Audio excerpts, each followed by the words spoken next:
bom dia. Muito bem, continuando aqui então os limites infinitos, né? Onde que a gente parou? O que nós temos já, né? Temos sobre limites infinitos ou então no infinito. Nós paramos nos teoremas que falam sobre somas e produtos desses limites aqui, né? Então a gente parou nos teoremas que relacionam o limite da soma com a soma dos limites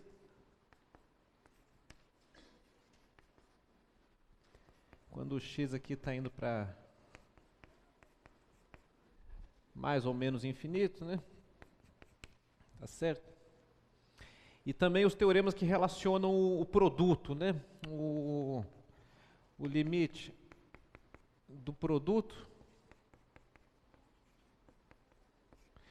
com o produto dos limites, certo?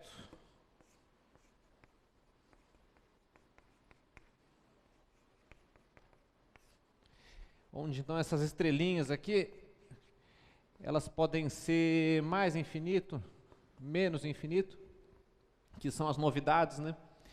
E das aulas anteriores a gente já tinha essas relações aqui também para os limites quando o x tende a um número real, né? Talvez pela esquerda, talvez pela direita, ou simplesmente pela direita e pela esquerda junto, né? Então a gente está discutindo essas relações aí entre somas e produtos de limites, certo? E aí tem aquele bocado de teoremas que descrevem o que acontece nessas situações, né? Então nós paramos aqui, nesse aqui eu já falei na aula passada, né? Nesse tipo de afirmação, né? Que se você tem, por exemplo, uma função f que está indo para mais infinito, quando x tende a um certo p, e uma função g indo para um número real L, então o limite da soma vai ser mais infinito e o limite do produto vai ser mais ou menos infinito dependendo do sinal de L, tá certo? Muito bem. E aqui a gente tem um análogo disso para menos infinito, né? Então se f está indo para menos infinito e g está indo para um número, a soma vai para menos infinito, enquanto que o produto vai para mais ou menos infinito, dependendo do sinal do L, né? Tá? Eu recomendo vocês pegarem esses teoremas aqui, tipo esses dois e os próximos, e realmente montar uma tabuada, quer dizer, realmente montar uma tabela no teu papel aí, para te ajudar nos exercícios a entender o que está acontecendo com somas e produtos de limites, tá certo? No infinito. E levando em consideração as indeterminações, né? Então, por exemplo, a gente já viu na aula passada também que quando você tem uma função indo para mais infinito e a segunda também, então tanto a soma quanto o produto vão para mais infinito, né? Certo? Enquanto que se uma está indo para mais infinito e a outra para menos, então o produto vai para menos infinito. Então é esse tipo de coisa que eu estou sugerindo que vocês montem uma tabelinha, tá certo? Para ajudar nos exercícios, né? Então o 6 aqui é o análogo disso, né? De mais ou menos infinito. A soma e o produto disso. E atenção às indeterminações, né? Então, por exemplo, quando a gente tem aqui uma função indo para mais infinito e uma indo para menos infinito, o teorema não diz nada, né? Isso é uma indeterminação, e a gente já viu esse tipo de indeterminação aqui, né? No segundo, a mesma coisa, né? Vejam que o teorema não fala nada sobre mais infinito, menos infinito, né? Isso segue sendo uma indeterminação. Pois bem. E aí a gente parou, de fato, nesse daqui, né? No teorema que relaciona agora o limite do quociente com o quociente dos limites, tá bem? Nessas situações aqui. Então a gente assume que tem uma função f indo para um número diferente de zero, tá bom? E uma função g indo para zero. E a gente vai olhar para o quociente dessas duas funções.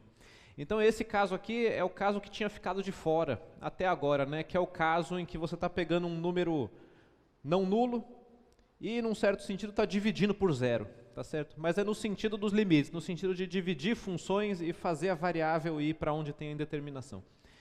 Então a primeira afirmação é a seguinte: se o número do numerador for positivo, e você no denominador estiver indo para zero por valores positivos, então o teu quociente vai para mais infinito. Então essa primeira linha está te falando assim, ó, digamos que a f está indo para um número positivo, 2, 3, tá certo? E g está indo para zero.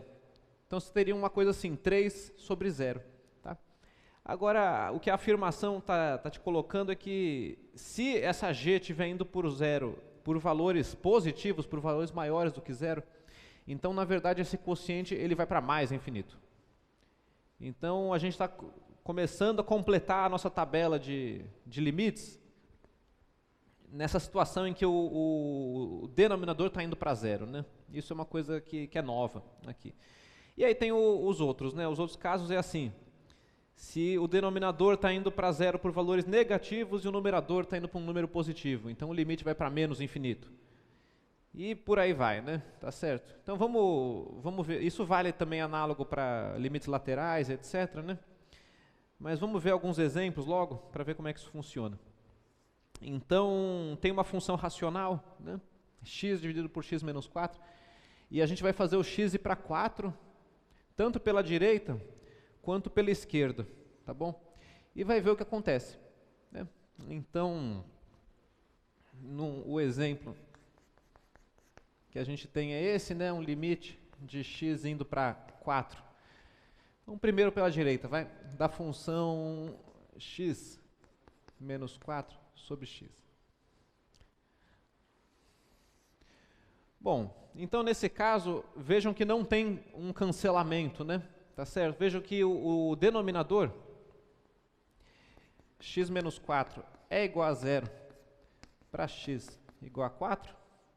Entretanto, o numerador ele não se anula no número 4, né? O x é diferente de 0 para x igual a 4. Então, o que a gente tem nesse caso é uma coisa que está na forma 4 sobre 0, certo? E o que o teorema está dizendo, e o que eu vou concluir aqui, é que o valor desse limite 4 sobre 0 vai depender de quê? Vai depender do x menos 4 estar se aproximando de 0 pela direita ou pela esquerda. O que vai depender, é claro, do x está indo para o 4 pela direita ou pela esquerda. Tá bom? Então, para continuar essa conta aqui, a gente tem que fazer uma análise de sinal. Tá? Então, atenção à diferença. A gente viu vários exemplos em que você tinha um cancelamento a ser feito na sua função e você calculava o limite depois de fazer esse cancelamento. Né? Fatora, cancela, calcula. Aqui não. Aqui veja que não tem cancelamento nenhum.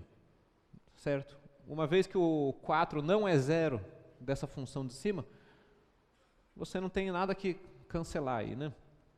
Então aqui o problema se torna um problema de análise de sinal, análise de sinal do denominador, né? Do denominador. Então eu tenho que olhar para o x menos 4, bom, isso pode ser feito tanto graficamente, se você lembrar como que é o gráfico de x menos 4, né, que é uma reta assim, aqui y igual a x menos 4, se anula no 4, e olhando para o gráfico você vê que a função x menos 4 é positiva aqui à direita do 4 e negativa antes, tá certo?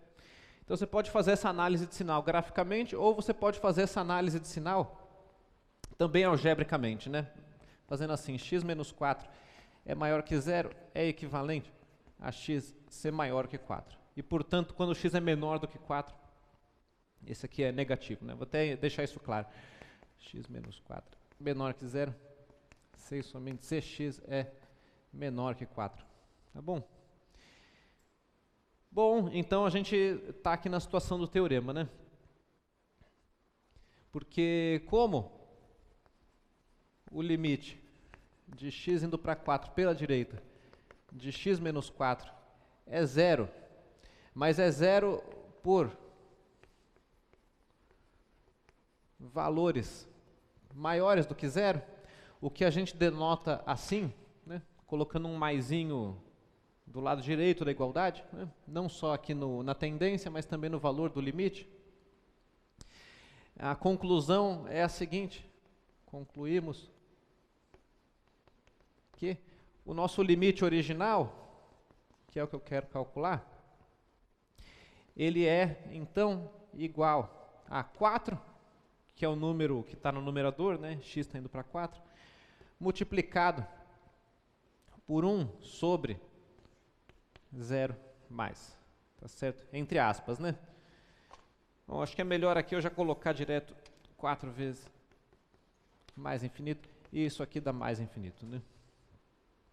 Então, completando a discussão aqui, o que a gente tira daqui é que o limite de x indo para 4 mais de 1 sobre x menos 4 é igual a mais infinito, né? Então, se o denominador vai a zero por valores positivos, quando você faz 1 sobre ele, você tem uma expressão que está indo para mais infinito, tá bom?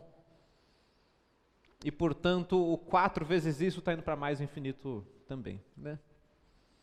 E aí, pelo outro lado, a gente vai ter o limite menos infinito, então, né?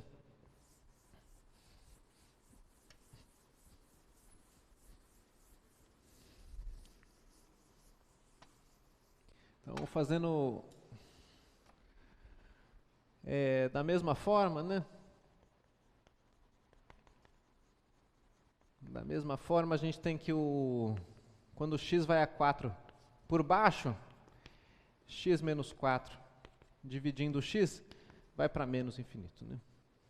Porque você tem um denominador indo a zero por valores negativos, de acordo com a minha análise de sinal, e o numerador se aproximando do 4. Então, quando divide 4 por esse número, que é quase zero, negativo, você vai ter uma função indo para menos infinito, tá bom? E a gente pode confirmar isso traçando o gráfico, como sempre, né? Então, só um instante aqui, vou traçar esse gráfico. E a gente vai ver se essa conta está certa, né? Então, é x dividido por x menos 4.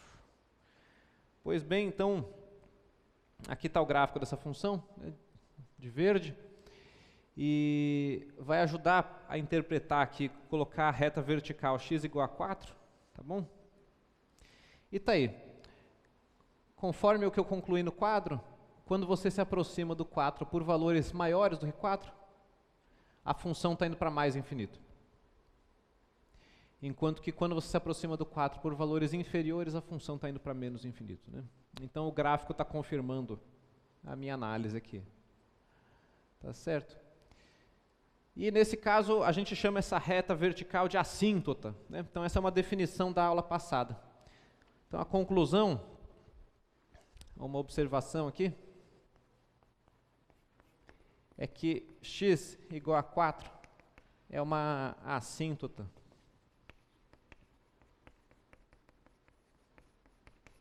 vertical do gráfico, né? Y igual a x sobre x menos 4. Então, a definição de assíntota vertical, ela implica nessa observação aqui, conforme o que a gente vê na figura mesmo, né? Ok. Então, alguma pergunta? Esses problemas passam pela análise de sinal, então, né? Então, agora vamos ver com algumas equações de grau 2. Eu vou fazer primeiro o primeiro exemplo, tá? E depois o segundo, ok? Então, o primeiro exemplo, ele é do mesmo tipo, só que eu tenho agora um quociente de polinômios de grau 2, em vez de ter um quociente de polinômios de grau 1, né?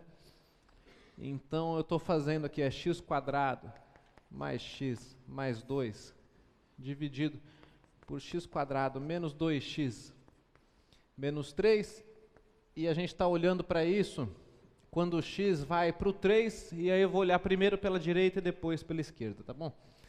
Então, aqui é 3 mais. Esse é o exemplo. Então, a análise é similar. Você tem que ver que tipo de indeterminação que é, para começo de conversa, né? Então vamos olhar primeiro para o numerador.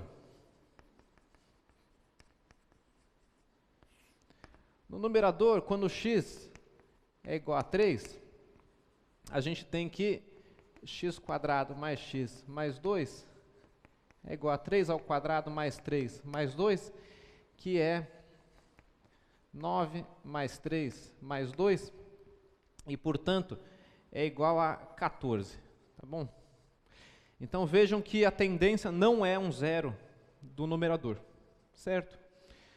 Esse 14, ele vai ajudar a gente na resposta final, porque o sinal dele é importante, né? Tá bom? Então, está dando 14 em cima, e embaixo, vamos ver quanto que está dando no denominador.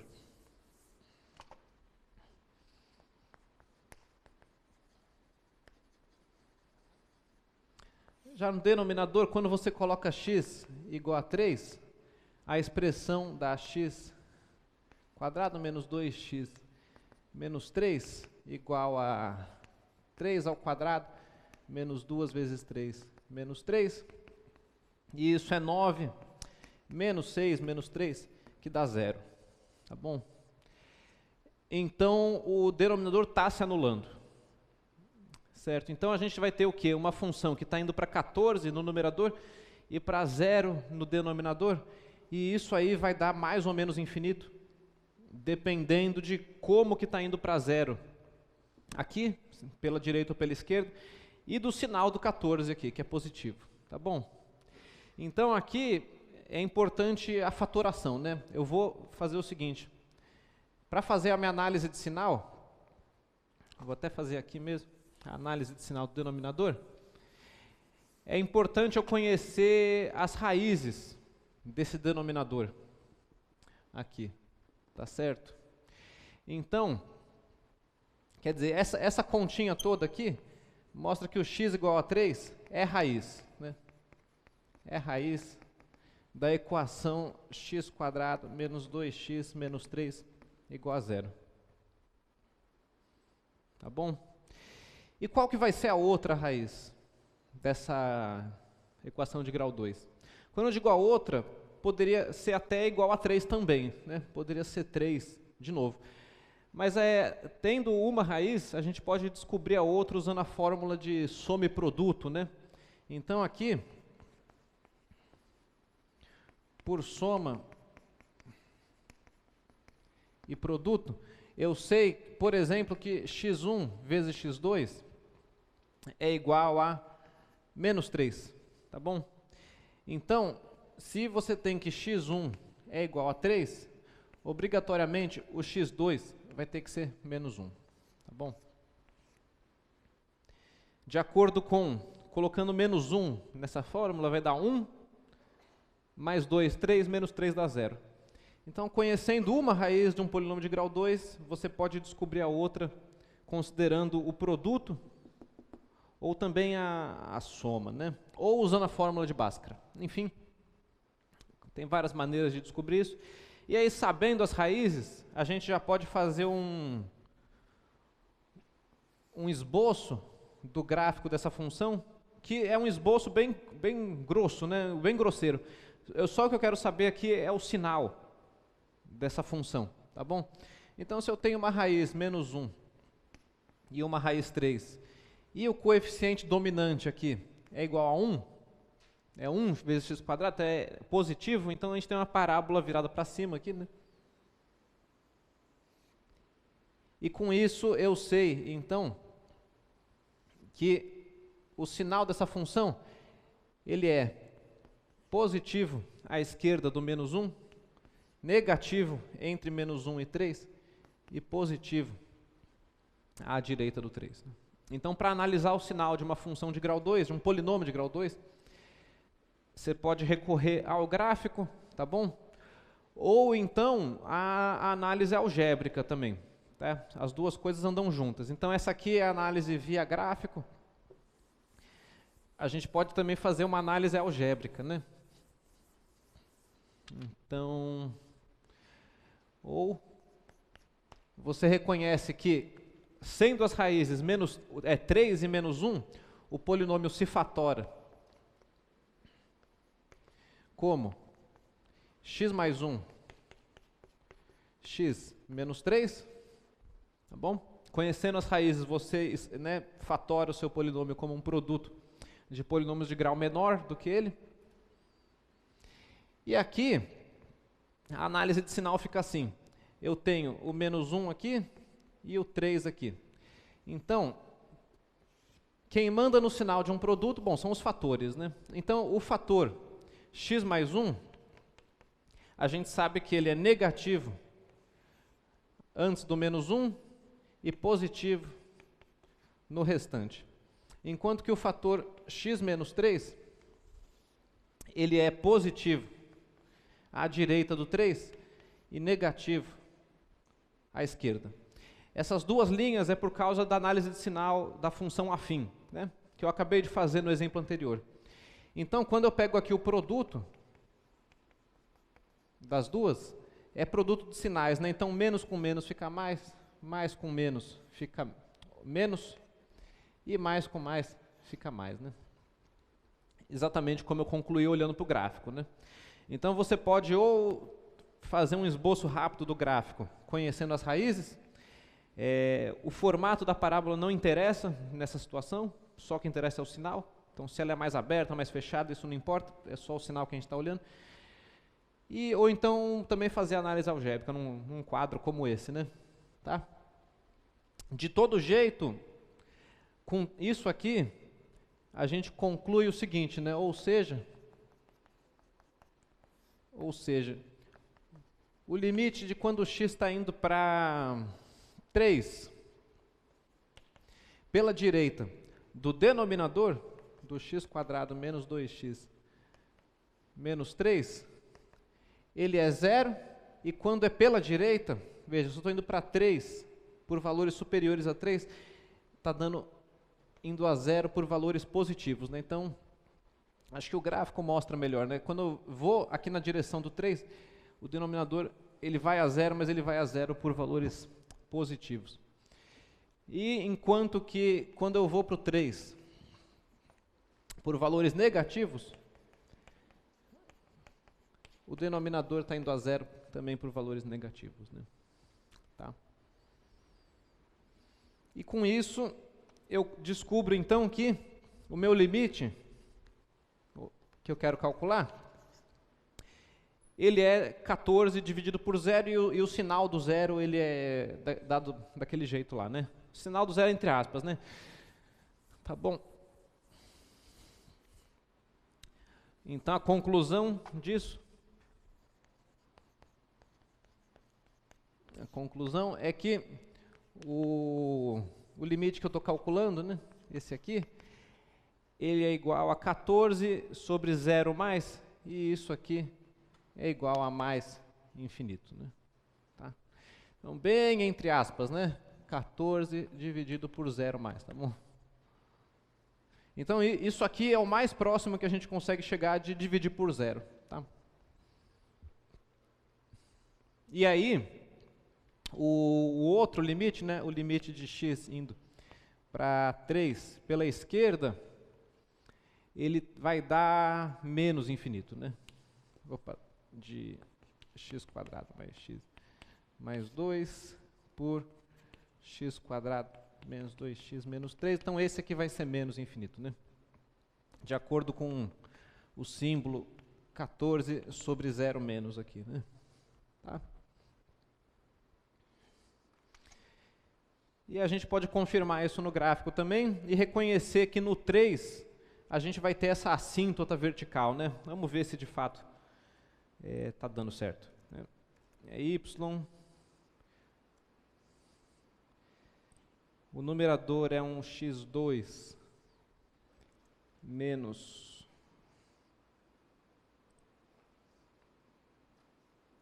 dois x menos 3. Ah, não, esse é o denominador, né? Então é x2 mais x mais 2.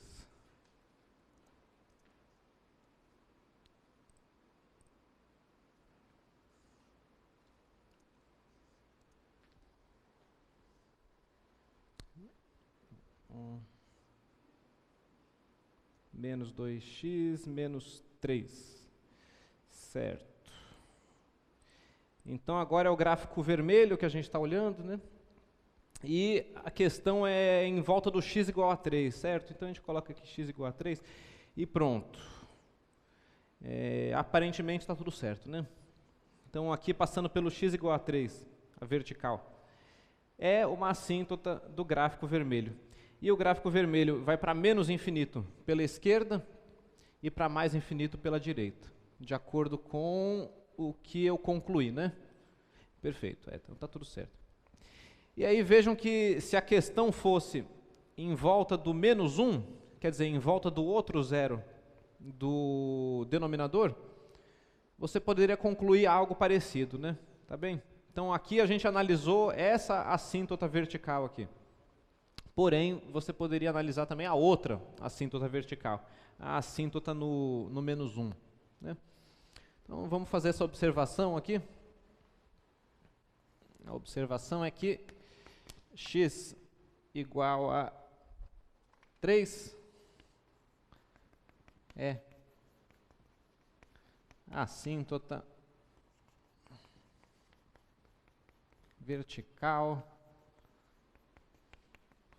do gráfico. Ok?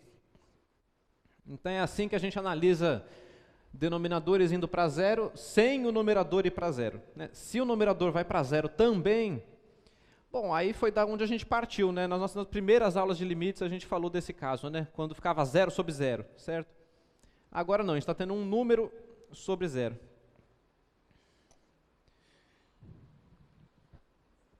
Muito bem, alguma pergunta?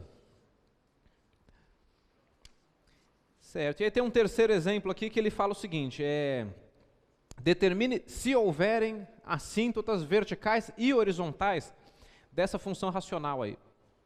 Então agora a proposta é você fazer um serviço completo, tá certo? É você olhar tanto as assíntotas horizontais quanto as verticais, seja elas quais forem, se é que elas existem, né?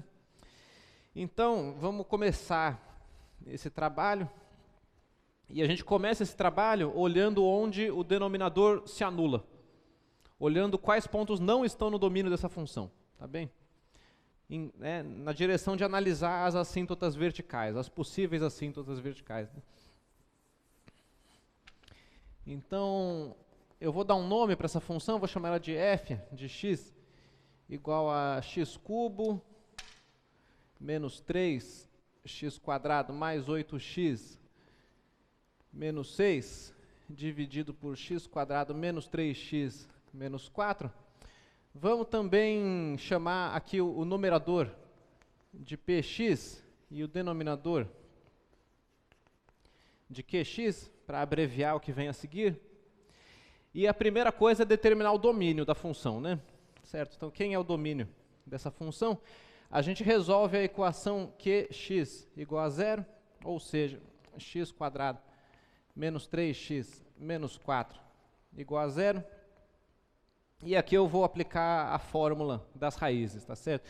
Então aqui é x menos 3 mais ou menos a raiz quadrada de menos 3 ao quadrado, menos 4 vezes 1 vezes menos 4, dentro da raiz quadrada, dividido por 2 vezes 1, tá bom?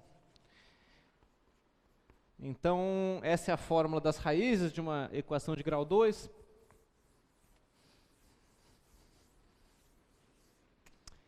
E, então, as raízes são, 3 mais ou menos a raiz é 9 mais 16,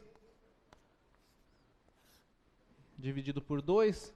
Então, isso aqui está dando 3 mais ou menos. Aqui fecha 25, né? E, portanto, a raiz é 5, dividido por 2. E daqui eu tiro, então, raízes x1 e x2 iguais a 3 menos 5 é menos 2, dividido por 2 dá menos 1. E 3 mais 5 é 8, por 2 é 4. Tá bom? Não custa conferir, né? Menos 1 ao quadrado é 1. 1, aí fica mais 3, dá 4, menos 4 dá 0. E aqui a outra é 16, menos 4, 12, menos 12 dá 0 também. Então as raízes são essas mesmo, tá bom? Então o domínio da minha função f são todos os números reais, menos esses dois aí, menos 1 e o 4. Quer dizer, eu tenho 2 pontos fora do domínio, o menos 1 e o 4, que é os lugares onde possivelmente vai ter uma reta assíntota, vertical. Mas talvez não. Por quê? Porque pode acontecer de uma dessas duas raízes ser comum com o polinômio de cima. E aí, nesses casos, a gente vai ter um cancelamento ainda. Então, vamos verificar agora se essas raízes aí do denominador são raízes ou não do numerador, para ver se está numa situação do tipo 0 sobre 0, né? Então, a gente calcula P de menos 1, e isso é menos 1 ao cubo, menos 3, menos 1 ao quadrado, mais 8 vezes menos 1, menos 6, então é menos 1, menos 3, menos 8, menos 6. Bom, não está dando 0, né? Aqui é menos 4, menos 12, menos 18. Menos 18, né? É muito importante registrar direito esse sinal aqui, porque na hora de calcular os limites, vocês viram que ele vai fazer diferença, né? Então, tem que deixar claro aqui. E a outra raiz, 4, a gente tem 4 ao cubo, menos 3 vezes 4 ao quadrado, mais 8 vezes 4, menos 6. Então, 4 ao cubo é 64, certo? 4 vezes 4, 16, vezes 4, 64. Aqui é 3 vezes 16, então é 64 menos 16, está 48, né? 16, 32, 48. Tá. Agora, 4 vezes 8 é 32, e aqui menos 6. Então, nesse caso aqui, está me dando 64 com 32, que é 96, e aí menos 48 com 6, que é 54, né? Então, a gente vê que não deu 0, né? Então, não vai ter cancelamento escondido aqui, não vai ser 0 sobre 0. E aqui está dando 36, 42, né? 42. Então, é importante conhecer os valores que o numerador assume nesses pontos onde o denominador se anula, tá certo? É importante, e é com isso que a gente vai conseguir descobrir se os limites estão indo para mais infinito ou menos infinito, né? Mas isso já mostra que não é 0 sobre 0, né? Deixa eu talvez enfatizar isso aqui. Essas continhas mostram que a gente não está naquela situação das primeiras aulas, né? Em que você fatorava e cancelava alguma coisa. Não é isso que vai acontecer, né? Beleza. Agora vem, então, a análise de sinal. E a análise de sinal é do denominador, né, para ver como que ele está indo para 0, pela direita e pela esquerda. Tá bem? Então, a análise de sinal.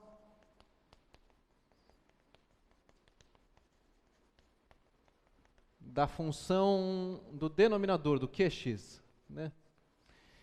Olha, eu vou fazer logo o gráfico, tá bom?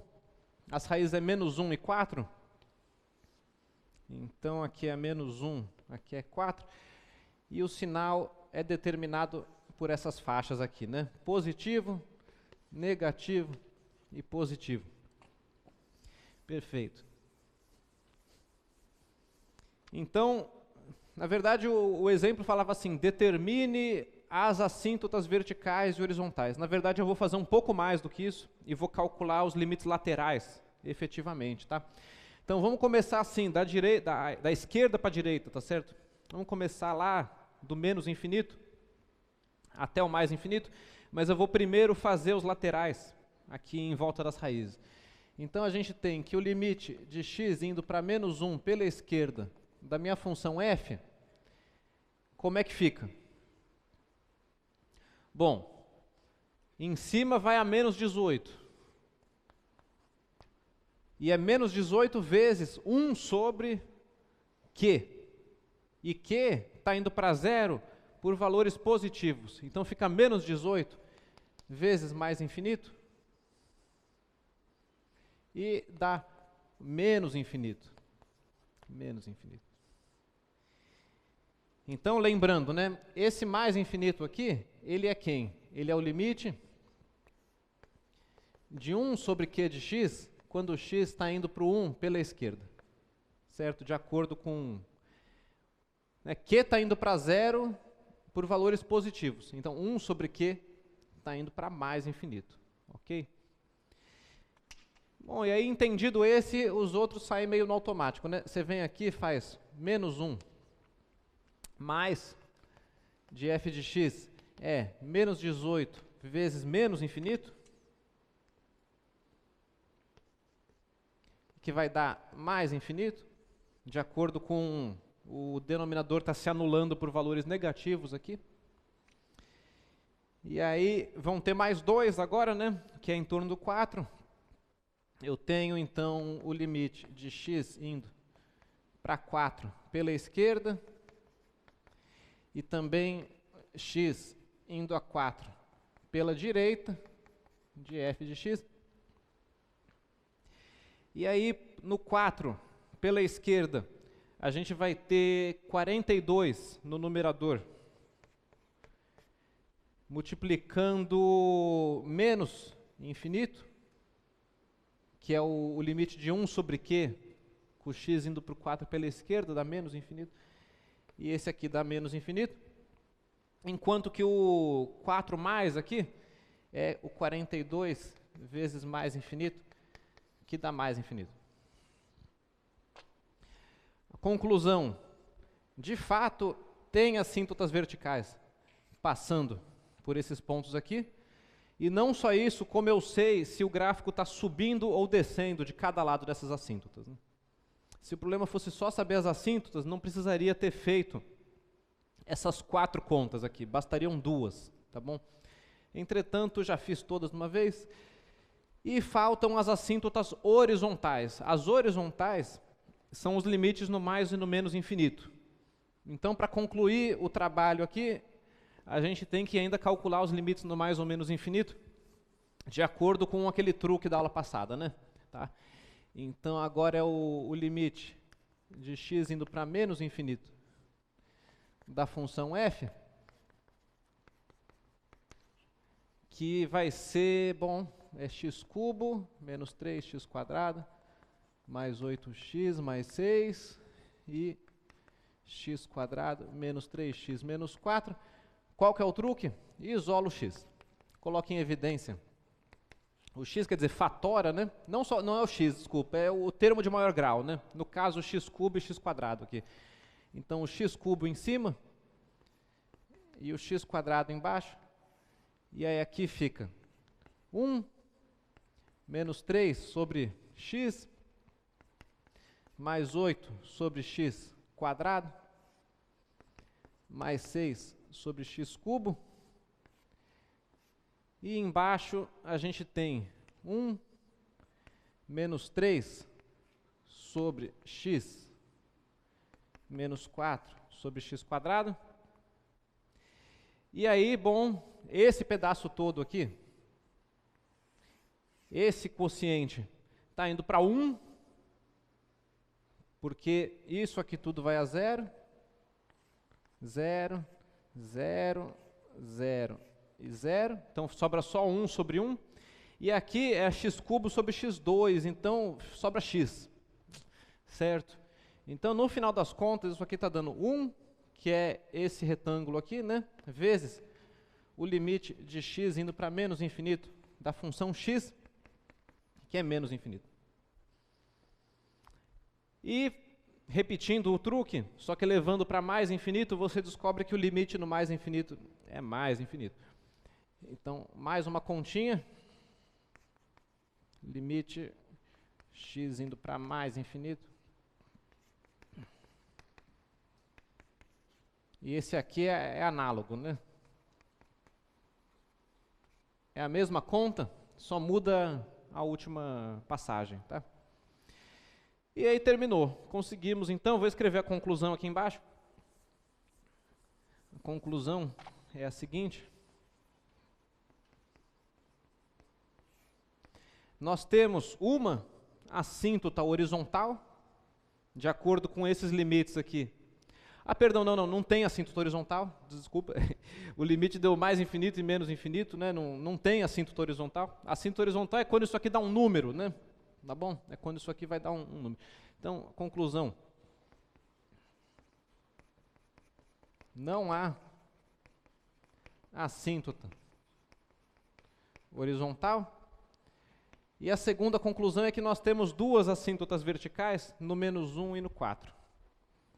X igual a -1 e x igual a 4 são assíntotas verticais.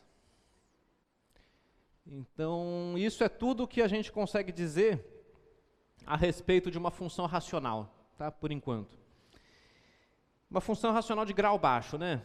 Misturei um grau 3 com um grau 2, de modo que a gente consegue trabalhar as raízes, consegue descobrir isso tudo, né? E já dá para a gente arriscar, nesse momento a gente já consegue arriscar aí um esboço do gráfico dessa função, tá certo? Com essas informações das assíntotas e dos limites no mais ou menos infinito, a gente já consegue ter uma ideia vaga, né, de como que é o gráfico dessa função. Então, uma caricatura dele é assim. Você tem que marcar as assíntotas, certo? Marca as assíntotas, aqui no -1 e aqui no 4. Espera aí, deixa eu fazer uma figura um pouco mais econômica aqui. Um 4 aqui.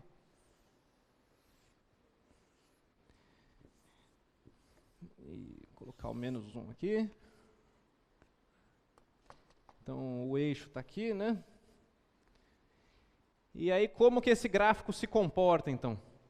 No menos infinito, ele vem lá do menos infinito. Então, ele vem daqui de baixo. Né? Um gráfico que vem lá do menos infinito. Aí, quando chega perto do -1 pela esquerda, ele vai para menos infinito de novo. Então, esse gráfico, ele tem que fazer... Eu não sei se ele cruza com o eixo, não sei, tá certo? Mas ele faz alguma coisa assim. Que ele tem que ir para menos infinito, nessa assíntota pela esquerda. E quando ele volta lá de cima. Porque o -1 pela direita está dando mais infinito. Então o gráfico ele vem daqui de cima. Agora, chegando perto do 4, pela esquerda, vai para menos infinito. Então, ele vem lá de cima o gráfico e ele desce para cá. Assim. E quando ele volta lá do mais infinito de novo.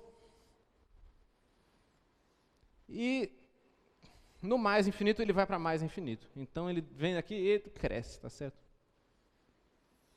Alguma coisa assim.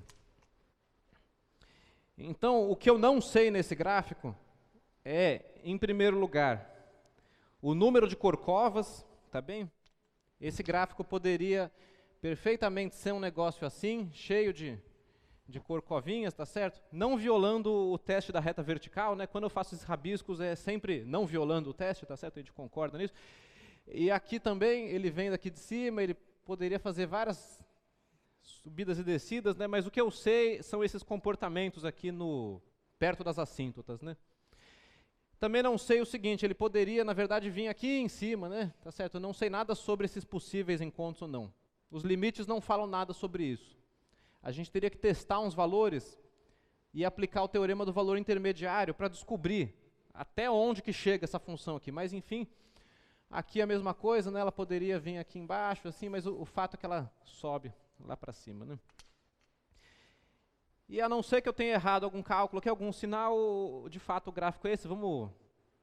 Quer dizer, é esse assim, né? É uma primeira versão do gráfico, né? Com derivadas, a gente vai ser capaz de realmente traçar esse tipo de gráfico com toda certeza, né? Com toda precisão mesmo. Então, eu vou colocar aqui x ao cubo menos 3x² mais 8x menos 6 dividido por x quadrado menos 3x menos 4.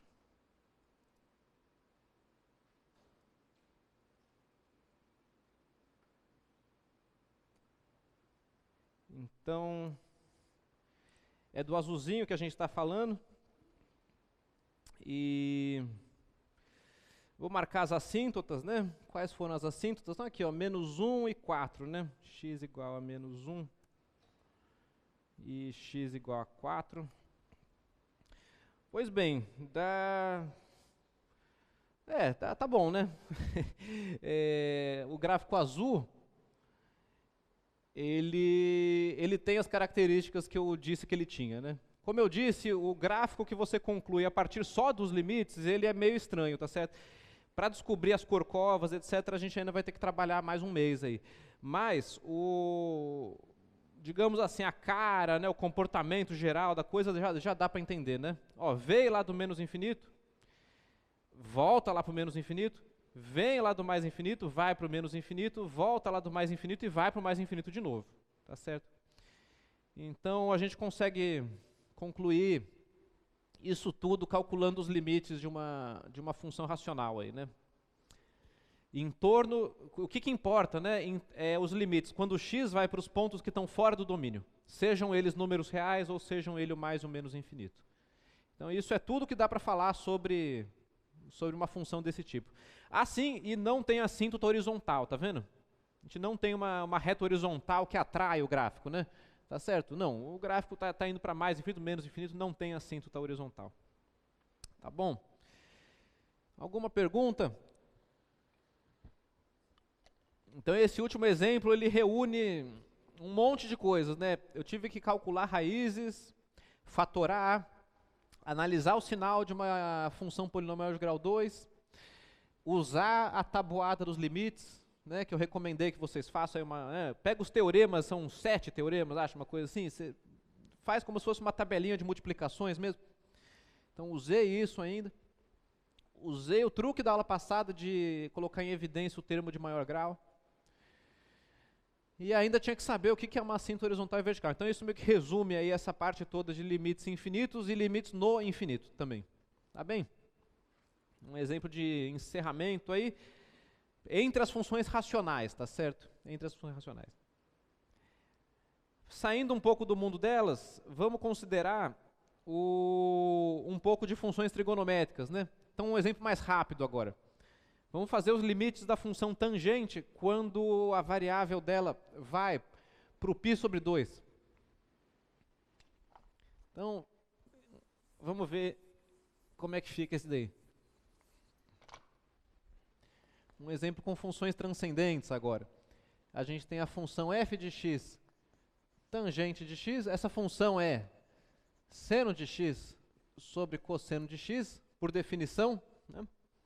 E eu vou fazer os limites de quando x tende a π sobre 2 pela esquerda e pela direita da tangente de x. Lembrando que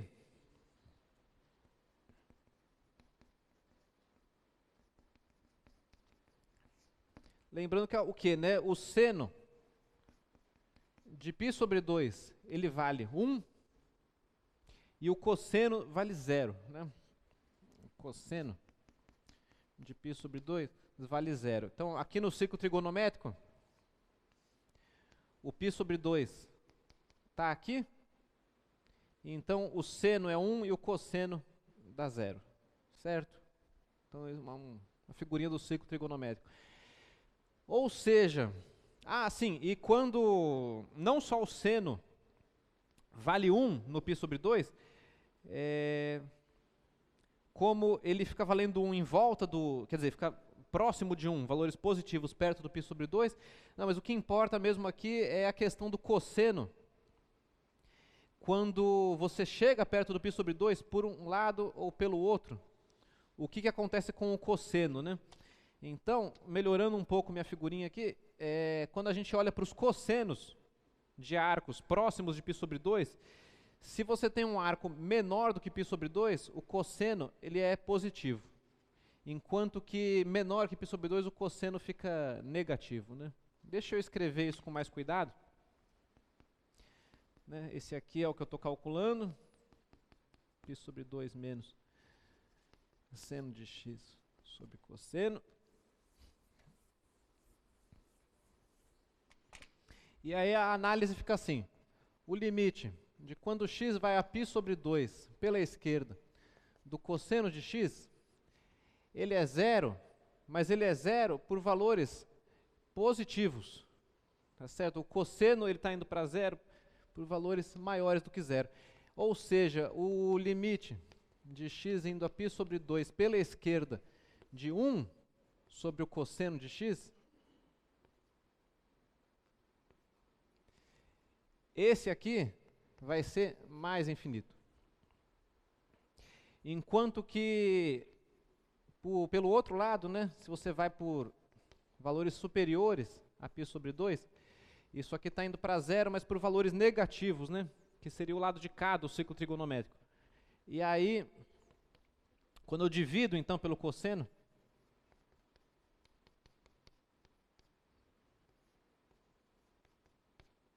isso aqui está dando menos infinito. Tá bom? Então a conclusão é que a tangente vai ir para mais infinito ou menos infinito, dependendo do lado que você está do π sobre 2, certo?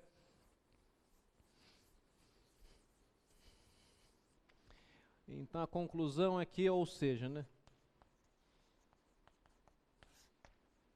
o limite de x indo para π sobre 2 pela esquerda da tangente de x é o 1 do seno do numerador, o número 1, que está no numerador, vezes, pela esquerda, o mais infinito, do 1 sobre cosseno. Então esse aqui dá mais infinito.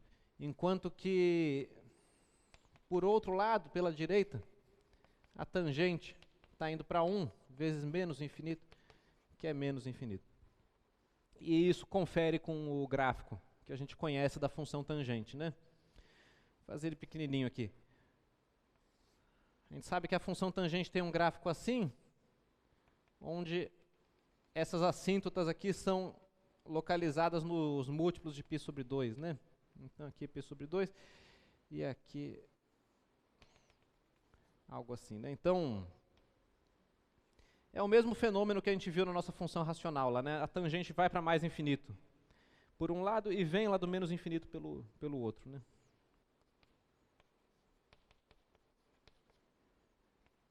Tá?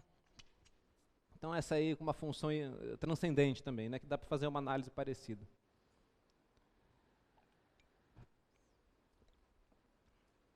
Muito bem.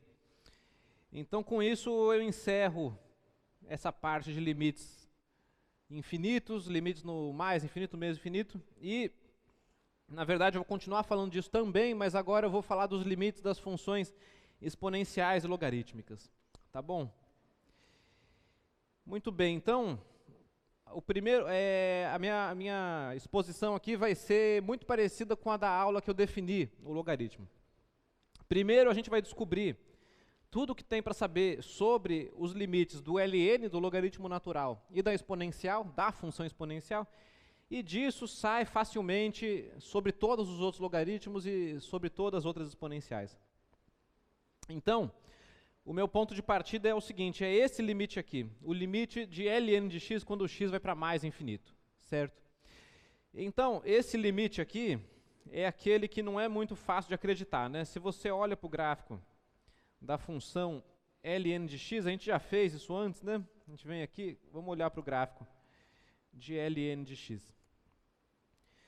Pois bem, esse gráfico laranja aqui, né? É muito difícil de acreditar que esse gráfico vai para mais infinito, né?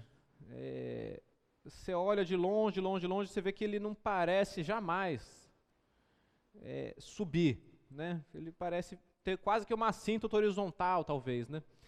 Entretanto, isso não é verdade. Entretanto, o logaritmo natural, sim, ele cresce, sim, ele vai para mais infinito, de acordo com essa demonstração aqui. Olha só, São duas coisas na minha demonstração. A primeira é que o logaritmo natural é uma função crescente. Lembrem-se que o logaritmo natural foi definido como uma certa área. Eu vou desenhar essa área daqui a pouquinho, tá certo? Mas enfim, ela é crescente. E aí se eu pego pontos da forma 2 elevado a k, quer dizer, eu pego uma PG, uma progressão geométrica de razão 2. Pego os números 2, 4, 8, 16, 32, 64, 128 e por aí vai, tá certo? As potências de 2. E aplica o logaritmo natural nesses números. Então veja só, graças à propriedade do logaritmo de que o expoente k sai de dentro do ln, e ln de 2 elevado a k é k vezes ln de 2, eu tenho a minha PG 2 elevado a k transformada em uma PA, que é simplesmente a PA k vezes ln de 2. Então vai dar ln de 2, 2 vezes ln de 2, 3 vezes ln de 2, 4, 5, 6 vezes ln de 2, tá certo? E bom, ln de 2 é uma constante, sai do limite, e o que fica dentro do limite é só o k, que está indo para mais infinito. Então, o ln vai para mais infinito, sim. Só que ele vai muito devagar, mas ele vai, né? Então, o diagrama de flechas, né, que a gente pode fazer aqui, seria algo assim, porque fazer mesmo a gente nunca consegue, porque é isso, o logaritmo pega uma sequência que cresce muito rápido e transforma numa sequência que não, né? Que cresce, mas cresce devagar. Então, você tem aqui, digamos que aqui seja o 0, aqui seja o 2, aqui o 4, aqui o 8, aqui já teria que ser mais ou menos aqui o 16, e aí o 32 já nem cabe mais na figura, tá certo? Ele já está para cá, né? O 32. E aí aplico o ln disso, né? Bom, no 0 não se aplica ln. Então o 2 vai chegar no ln de 2, quer dizer, um número positivo, né? Vamos colocar aqui o 0. Aí aqui, ln de 2. O 4 vai no dobro desse. O 4 vem aqui. O 8, ele vai ser em 3 vezes esse. Então aqui, o 8 já vem para cá. O 16, 4 vezes, vem para cá. O 32 vem para cá. E vejam como tem números indo lá para longe, chegando em números aqui que estão separados todos por uma mesma distância, tá certo? É isso que o logaritmo faz. Então é por isso que no gráfico você jamais vai ver o logaritmo indo para infinito, a não ser que você distorça o gráfico bastante, né? Entretanto, matematicamente, ele sim vai para mais infinito. Então esse é o primeiro que eu garanto. Tendo esse, eu faço o seguinte truque. Para eu olhar o que acontece com o logaritmo natural, quando vai para zero pela direita, lembrando que o domínio do ln são os números positivos, né? Então, os limites interessantes são no mais infinito e no zero pela direita, que em todo o resto a função ln é contínua e não tem nenhum limite interessante para a gente analisar, né? Agora eu faço o seguinte truque, eu faço uma troca de variável aqui, ó. Eu faço x igual a 1 sobre u. E aí quando o x vai a zero pela direita, u vai para mais infinito. Certo? É isso. Agora eu uso que ln de 1 sobre u é menos ln de u, passo menos para fora e descubro então que o logaritmo natural, quando x vai a zero, ele vai para menos infinito. Tá bom? Então eu tenho esses dois limites básicos aí, que a gente faz uma... Bom, para fazer alguma figura a gente faz essa daqui, né? Sabendo que ela está toda distorcida, mas enfim. O gráfico do ln, ele cruza com o eixo x aqui no 1, e aí ele vem aqui do menos infinito e ele vai para o mais infinito, né? Então a gente desenha essa figura indicando que o ln tem as propriedades enunciadas, apesar de numericamente isso não ser tão claro, né? Então vem do menos infinito quando vai para zero pela direita e vai lá para o mais infinito. Ok? Então esses dois a gente demonstrou aqui, né? Que mais? Agora vê a exponencial. A exponencial eu faço usando troca de variáveis também, e lembrando que o logaritmo e a exponencial são inversas uma da outra. Então aqui eu faço a troca de variável x igual a ln de u. Então quando x vai para mais infinito, u vai para infinito também, para mais infinito. E elevado a ln de u é u, e portanto o limite dá infinito também. Então isso mostra que a exponencial também vai para infinito, o que é muito mais fácil de acreditar, né? Porque Bom, o gráfico dela é assim, né? Então, do mesmo jeito que o ln parece nunca crescer, a exponencial parece nem ser gráfico, né? Porque você não consegue enxergar o gráfico encontrando as retas verticais. Mas sim, ele encontra, né? E a exponencial vai para mais infinito também, né? Lembrando que, como boas funções inversas, esses gráficos são simétricos com relação à diagonal. Aqui, ó, né? E aí o que eu estou fazendo é montando, quer dizer, escrevendo esses limites aí, né? O próximo que a gente reconhece é a exponencial quando o x vai para menos infinito, que vai para zero, de acordo com essa figura aqui, e de acordo com essa continha aqui, né? Quando o x vai para menos infinito, você faz a troca de variável x igual a menos u, e com isso o u vai para mais infinito, e eu uso uma propriedadezinha de exponencial aqui, que e elevado a menos u é 1 sobre e elevado a u, e mostro que então a exponencial vai a zero no menos infinito. Então esses aí ficam garantidos, certo? Esses dessa figura aqui, né? Mais infinito, zero, menos infinito, mais infinito. Ok? E aí eu lembro o seguinte, todos os outros logaritmos e exponenciais, eles são sempre múltiplos por uma constante desses aí. Lembra?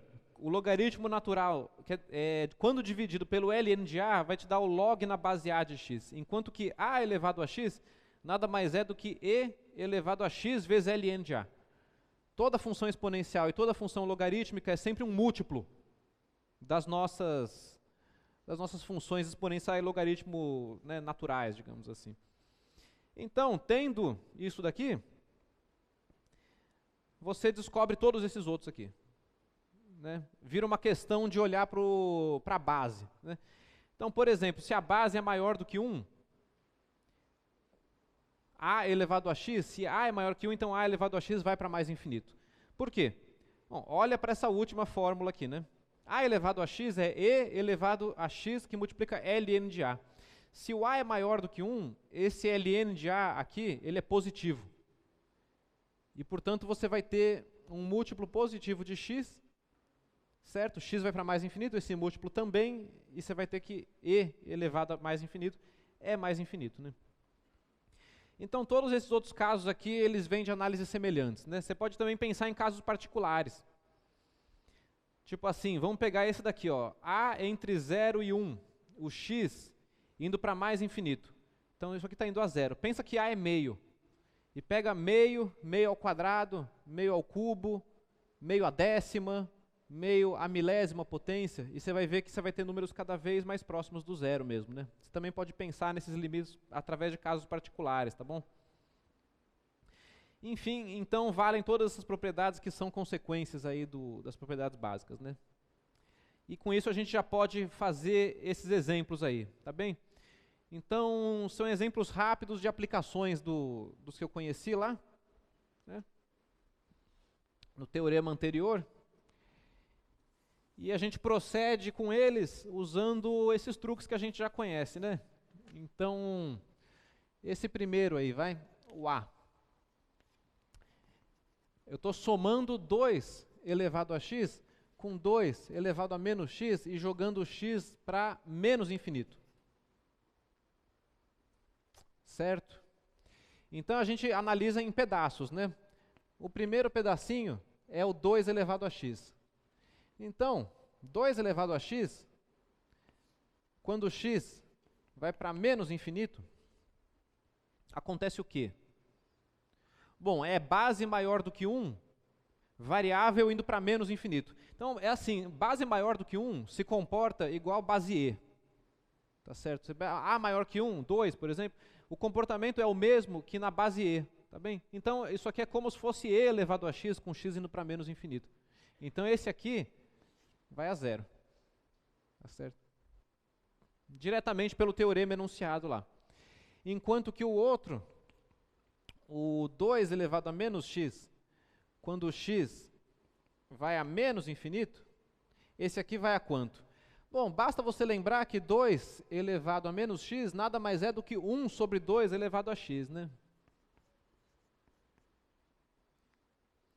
Então eu tenho 2 elevado a x, com x indo para menos infinito. Isso aqui vai a zero. Zero por valores positivos, né? Qualquer exponencial ela é sempre positiva, né? E, portanto, esse daqui, então, está indo para mais infinito. Tá certo?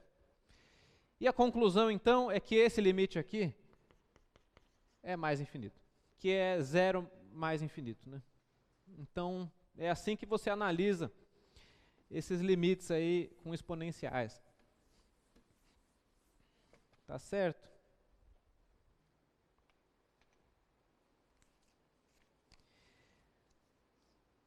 Já vamos fazer logo esse seguinte, né? Agora é um quociente que envolve funções exponenciais. O truque é o mesmo, você isola o termo mandante aí, né? Você vai isolar o 2 elevado a x e o 3 elevado a x. Então agora o x está sendo jogado lá para o mais infinito. Eu tenho 1 menos 2 elevado a x e 1 menos 3 elevado a x. Coloque em evidência as potências, né? 2 elevado a x e 3 elevado a x. E dentro desse parênteses tem que vir aquilo que compensa eles, né? Então, para dar 1 aqui, você tem que multiplicar aqui por 2 a menos x. De modo que fique 2x vezes 2 menos x, fica 2 elevado a 0, que é x menos x, né? Que dá 1. Enquanto que o outro aqui é 1. A mesma coisa embaixo. Embaixo é 3 a menos x, menos 1. E o x está indo para mais infinito. Então, quando o x vai para mais infinito, 2 a menos x é aquele ali que a gente já sabe, que vai a 0, certo? Ali era x menos infinito, que é mais, né? Então, 2 a menos x é como se fosse e a menos x. O negócio é esse. Qualquer base maior que 1 é como se fosse e, e qualquer base menor que 1 é como se fosse 1 sobre e, tá bom? Então, esse daqui também vai a 0. E, portanto, esse pedaço todo aqui, esse retângulo todo aqui, está indo para menos 1 sobre menos 1. Então, está indo para 1, certo? E, portanto, esse meu limite aqui fica 1 vezes o limite de x indo para mais infinito. Aí é 2 elevado a x sobre 3 elevado a x. Isso é o quê? 2/3 elevado a x, né? 2/3 elevado a x. Propriedades de expoente. 2/3 é um número menor do que 1. E isso aí está indo para 0. Então, esse aqui vai para 1 vezes 0, que é 0. Tá bom? Moral da história. Você pega e compara 1 menos 2x com 1 menos 3x. 1 menos 3x ganha, né? Ele é maior. O limite vai dar 0 aqui, né? No quociente. Vamos fazer o item C. O item C é uma variação, né? Tem que eliminar uma indeterminação dentro de um ln e olhar para o ln, o que acontece, né? Então, esse aí vai passar por lembrar de propriedade de continuidade, certo? Porque é uma função contínua aplicada em alguma coisa que tem indeterminação, né? Então, a gente tem que usar isso também. Aqui é x² menos 1, x menos 1. A nossa indeterminação mais conhecida, né? Nossa aqui. Então, esse aqui é x indo para 1 do logaritmo natural de x menos 1, x mais 1, fatorando o numerador, como sempre, né? Aí faz aquele cancelamento de sempre também. E a gente fica com limite de x indo a 1 do ln de x mais 1. Bom, então é só por continuidade, tá vendo? X mais 1 vai a 2, isso aqui dá ln de 2. Então aqui sai por continuidade da função ln. Né? Não precisou nem conhecer os limites no infinito aqui da função ln, né? Engraçado. E por aí vai, né? O seguinte, a gente tem que usar a propriedade do logaritmo para simplificar uma certa expressão aí. O item D, a gente tem uma expressãozinha x ln de 2 menos 3 ln de 3x mais 1. Bom, número fora do ln entra como expoente. Então isso aqui fica ln de 2 elevado a x menos... Opa, vou colocar o 3 também, né? Menos ln de 3x mais 1 ao cubo. Deixando claro aqui que eu passei o cubo para dentro, né? Do meu ln. Aliás, perdão, acho que eu copiei errado. Vamos voltar aqui no enunciado. Ah, é mais fácil que isso. Não tem o 3, né? Tá. Uma coisa a menos. Então não tem esse 3 aqui.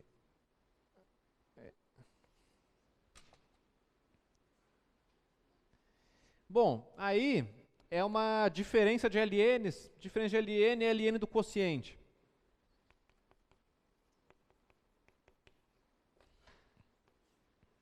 Então vai ser ln de 2 elevado a x, 3 elevado a x mais 1.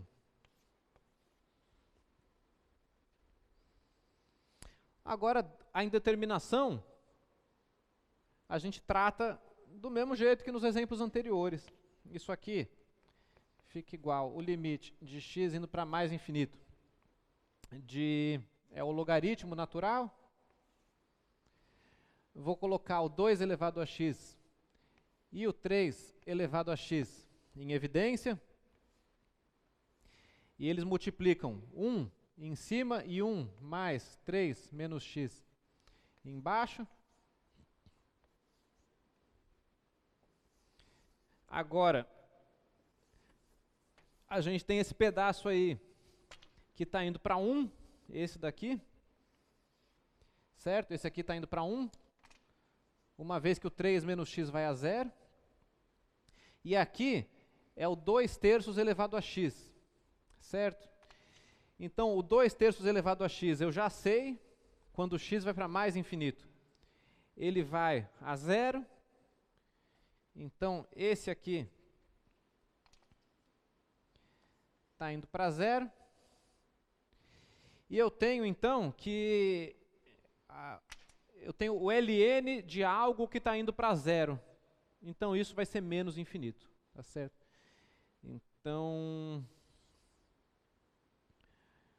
como que eu vou escrever esse? Vou escrever assim, né? Então, eu vou colocar direto aqui. Isso aqui, então, portanto, é igual a menos infinito, pois o ln de u vai a menos infinito quando u vai a 0 pela direita.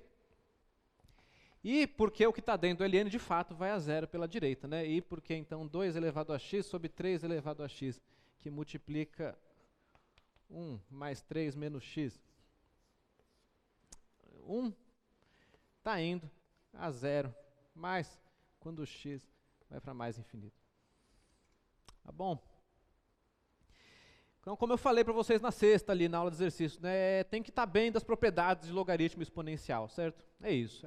Esse momento aqui, tudo é uma revisão dessas propriedades, na verdade, sendo que os passos novos são dados pelo teorema que eu demonstrei para vocês, né, a respeito dos limites das funções exponenciais. Vejam como todo o restante é só coisas já vistas, né? Tá bem? Como que você junta ou separa logaritmos e potências e coisas assim, né? E aí, vamos ver, eu vou fazer a letra E. E a letra F eu vou deixar para vocês para eu poder chegar no assunto final da aula de hoje, né? Então, a letra E é uma função E menos x seno x. É um oscilador harmônico com amortecimento, né? Não sei se na física vocês chegaram nessa parte já, mas se você tem amortecimento naquele sistema massa-mola, né, essa função aí representa um movimento dele, né, um possível movimento dele. Então, a gente tem e menos x seno de x com x indo para mais infinito, né? Mais infinito. Então, nesse caso, é uma mistura com o teorema do confronto, tá certo? Veja só. Então, já lembrando do teorema do confronto,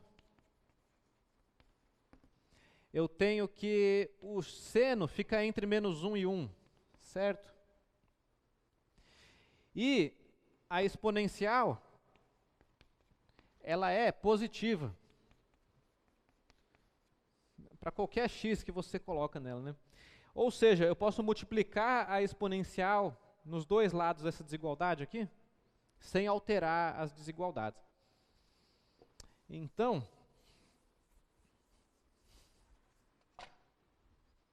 eu tenho que e menos x é menor ou igual que e menos x, seno x que é menor ou igual que e menos x. Menos, aqui, né? Do lado de cá, menos. É aquele fenômeno de você ter um envelope na função, né? A gente tem que o gráfico dessa função aí, eu estou olhando no mais infinito. Então aqui eu tenho a exponencial, aqui eu tenho menos a exponencial, e eu tenho que o seno oscila, né, entre esses dois gráficos aí. Então o gráfico dessa função vai ser algo assim. Bom, deixa eu ser um pouco mais cuidadoso, né? Ele vem aqui assim. Tá. Quer dizer, o seno de zero continua sendo zero, né? Por isso que eu arrumei aqui. Bom, aí ele oscila aqui, né? E ele fica preso assim. Então, seria um sistema massa-mola com amortecimento em que a sua massa ela vai oscilando cada vez menos, cada vez menos, cada vez menos, cada vez menos. E quando o tempo vai para mais infinito, ele tende a ficar parado, tá certo? Mas o que o modelo te diz é que ele ficou oscilando cada vez menos assim, né? Ok? Bom, então o teorema do confronto vai estabelecer que esse limite é zero, de acordo com o desenho que eu fiz, né? Então, como e menos x vai a zero, quando o x vai para mais infinito. Bom, e menos ele também, né? Vai a zero, quando o x vai para mais infinito. Então eu tenho as duas pontas aqui indo para zero e o limite do meio vai a zero. Não tinha feito nenhum assim ainda, né? Limite no infinito com o teorema do confronto. Tá certo? Funciona também, tá? Então, o teorema do confronto, ele garante que o limite de e menos x seno de x, quando o x vai para mais infinito, ele de fato vai dar zero. Tá certo? Então, uma mistura de confronto com limite no infinito agora, né? E exponencial também. Muito bem, e o último eu deixo para vocês. Então, lembrem as definições de cosseno hiperbólico e seno hiperbólico como combinações da função exponencial com e elevado a menos x, né? E vejam que esse limite aí pode ser calculado pelas técnicas que eu mostrei aqui, tá?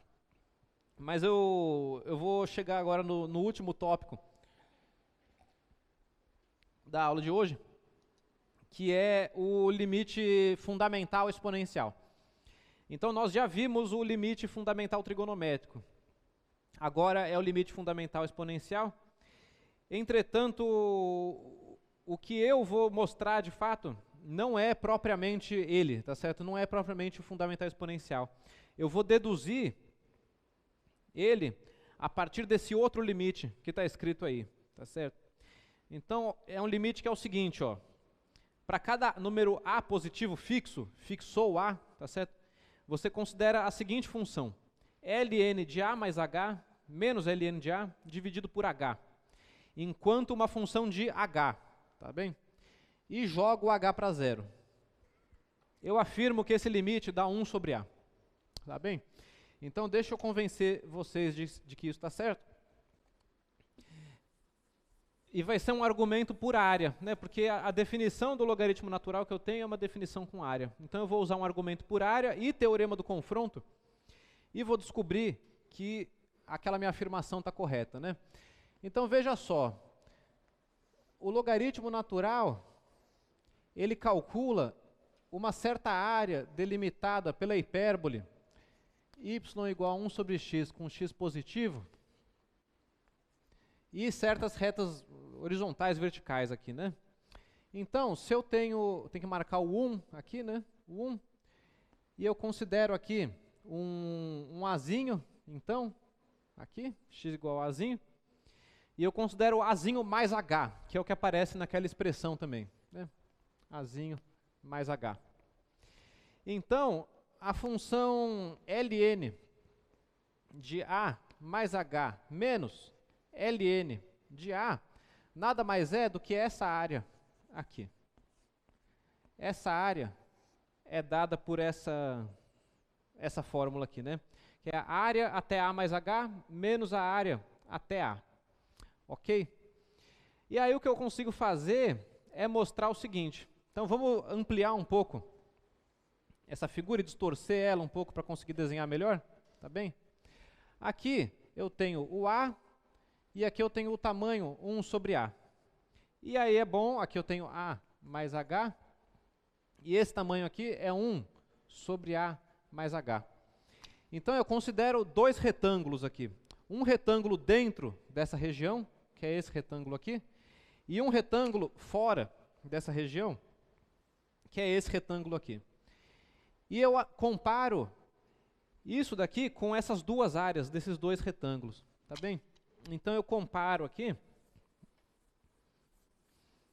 o seguinte. Eu vou descobrir então que a base sempre mede h nessa figura, né? Então o retângulo de baixo, o pequenininho, ele tem área 1 sobre ele tem área h que multiplica 1 sobre a mais h. Essa aqui é a área pequena de baixo, né?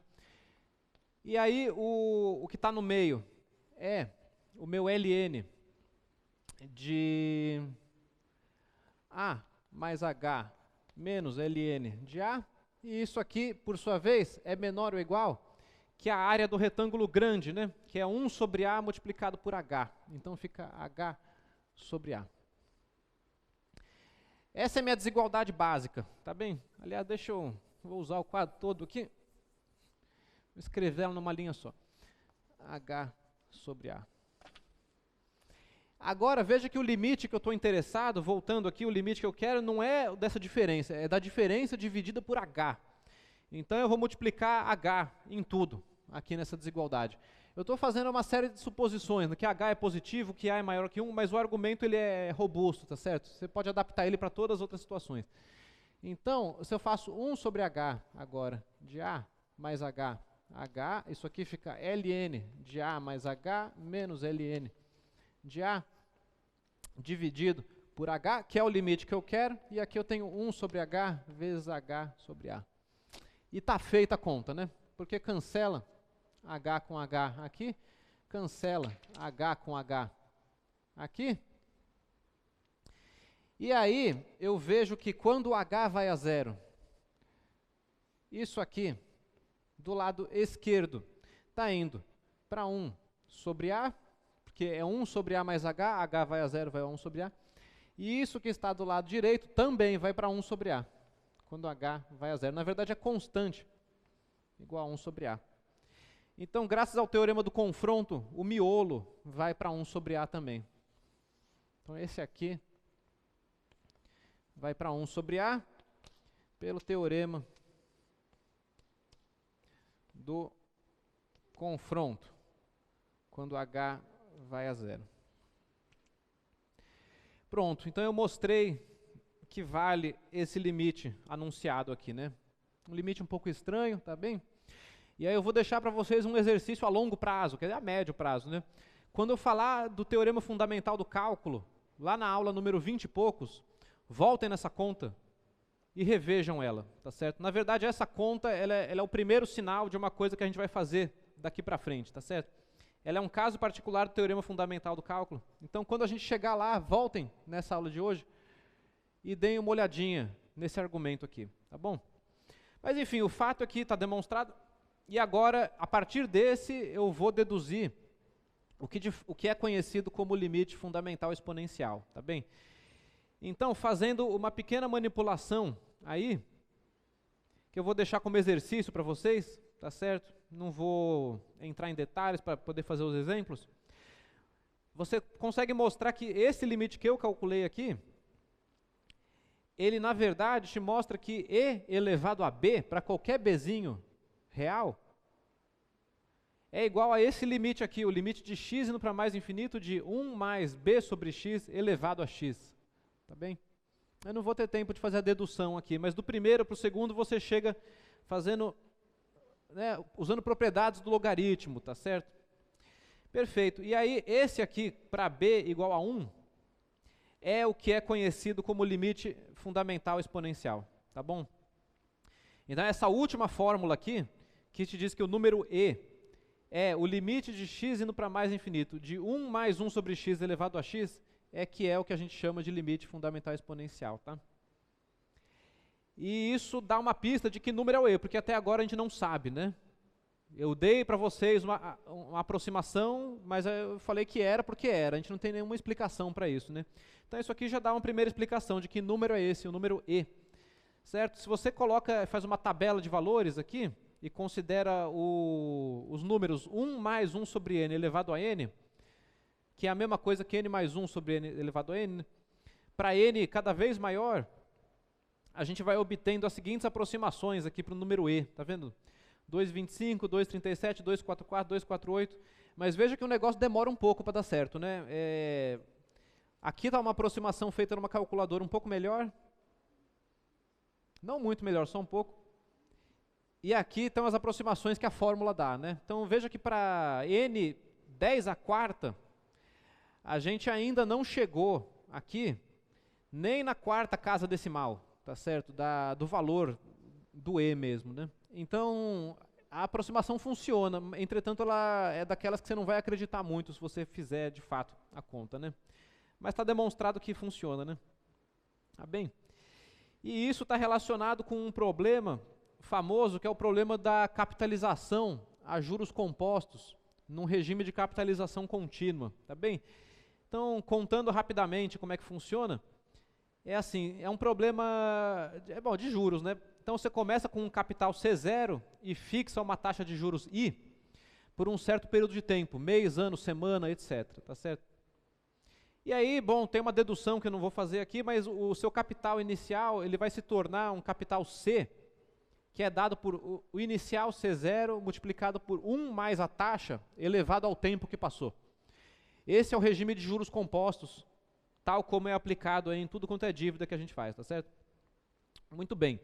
Agora a ideia é assim, você pega o seu prazo e reduz ele. Em vez de capitalizar a cada mês, digamos, começa a capitalizar a cada 15 dias, depois a cada semana, depois a cada meia semana, depois a cada dia, depois a cada hora, depois a cada segundo, e você começa a capitalizar em prazos cada vez mais curtos, tá certo? E aí, num primeiro momento, você poderia pensar que isso te dá um capital indo para o infinito, né? Porque se você capitaliza infinitas vezes, você talvez fizesse o capital ir para mais infinito, né? Entretanto, isso não é verdade, né? E a formulinha que a gente obtém fracionando o prazo é essa daqui. E essa fórmula aqui, de acordo com o limite exponencial fundamental, quando n vai para mais infinito, ou seja, quando o número de prazos que você está fracionando aí vai para mais infinito, quando você começa a capitalizar a cada nanosegundo, tá certo? Você descobre que o capital ele se comporta como o inicial multiplicado por e elevado a it, tá bom? Que é a mesma função que a gente encontrou ao falar de radiação, ao falar de datação por carbono 14, tá certo? E etc, né? Então esse é um problema clássico, né? Isso foi uma coisa que foi percebida ali por volta do século 17, 18, algo assim, um problema famoso e que está em uma das origens desse limite fundamental exponencial, né? Uma delas só. Pois bem, então, para de fato encerrar aqui, vamos calcular alguns limites usando o fundamental exponencial. Então aqui é o mesmo esquema que o trigonométrico exponencial. Você tem que mexer na tua expressão, faz aparecer ali o fundamental e conclui o que tem que ser concluído, né? Tá bem? Então vamos começar com... Esse aí ele é muito parecido com o fundamental, mas aqui a variável x não está indo para mais infinito. Está indo para menos infinito, né? Então, o que salva a gente nessa história aí é uma troca de variáveis, tá certo? Então, olha só. Vamos escrever aqui o fundamental, para lembrar qual que é. E aí eu vou fazer uma troca de variável, usar um truquezinho aqui, e a gente vai descobrir aquele limite pedido lá também, né? Vamos começar aqui.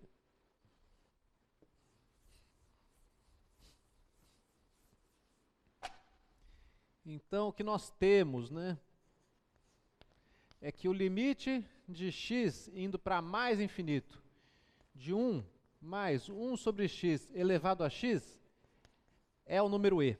Esse é o limite fundamental exponencial. Bom, eu quero qual, né? Quero essa mesma expressão, mas com x indo para menos infinito. Opa. O x vai a menos infinito agora. E aí está sendo afirmado que dá e, né? Então, a gente vai fazer aqui uma troca de variáveis.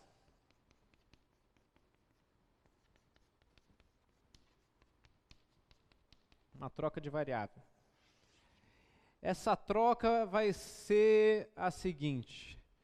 Eu vou chamar x de menos 1 mais t, tá certo?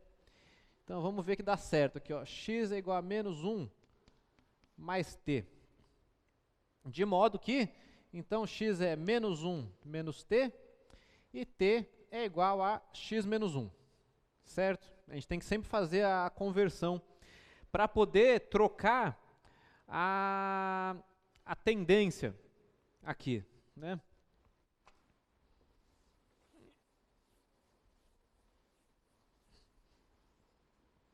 Perdão, aqui é menos x menos 1, né? Esse que é o ponto, inclusive. Tá? De modo que quando x vai a menos infinito, o meu t vai para menos menos infinito menos 1, que é mais infinito. Então o t vai para mais infinito. Ok. E aí vamos substituir aqui na expressão, né? Como é que fica? Então eu vou ter o limite de t indo para mais infinito, né? Mudou a tendência. Aí é 1 mais 1 sobre x. X é isso daqui, né? Então fica menos 1 mais t. E o x, então, aqui também é menos 1 menos 1 mais t. E aí a gente tem que ver, então, se isso vai dar em alguma coisa, né? Aqui é limite tendo para mais infinito. Vamos juntar aqui os quocientes, né? E vou deixar dentro o quê? Menos 1 mais t mais 1 dividido por menos 1 mais t. E é tudo elevado a menos 1 mais t. Certo? Então aqui eu só somei os quocientes, né? Só somei.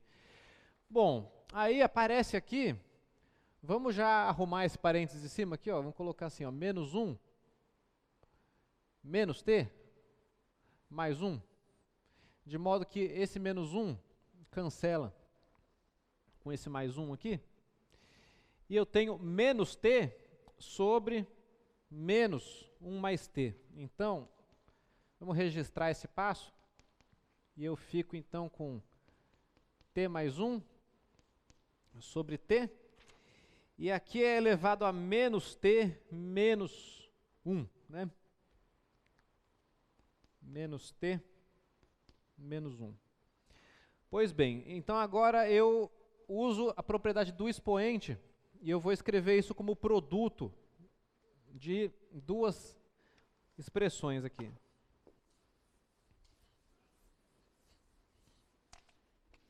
A primeira delas é o limite de t indo a zero de t mais 1 elevado a menos t, tá bom? E a outra, então isso aqui eu estou escrevendo meu expoente, né? Então aqui é t mais 1 sobre t elevado a menos 1, certo? Tudo bem, então agora eu vou usar que tem esses menos aqui em cima. E eu vou escrever isso como t indo a zero, t mais 1 sobre t elevado a t. Tá vendo? Então eu passei o expoente menos 1, né? Apliquei ele e inverte o quociente. E aqui também, né? Aqui fica t mais 1 sobre t elevado a 1, simplesmente, né? O t indo para zero, tá certo? O t está indo para zero. Não, perdão, o t já mudou, era mais infinito, né? Não é zero. Aqui é mais infinito. Ok. Então, veja só, quando o t está indo para mais infinito, esse pedaço aqui, ele está indo para 1. É uma função racional, t mais 1 sobre t, t vai para mais infinito, coloca em evidência o t, cancela, dá 1. 1. Então esse aqui está indo para 1.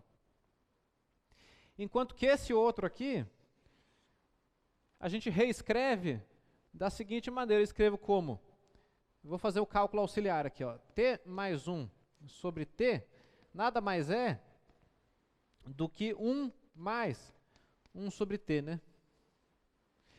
Então, esse aqui que está aqui, ele é o fundamental exponencial, tá vendo? Acontece aqui, ó, apareceu, é t indo para mais infinito de 1 mais 1 sobre t elevado a t, né? Então, esse nada mais é do que o próprio fundamental.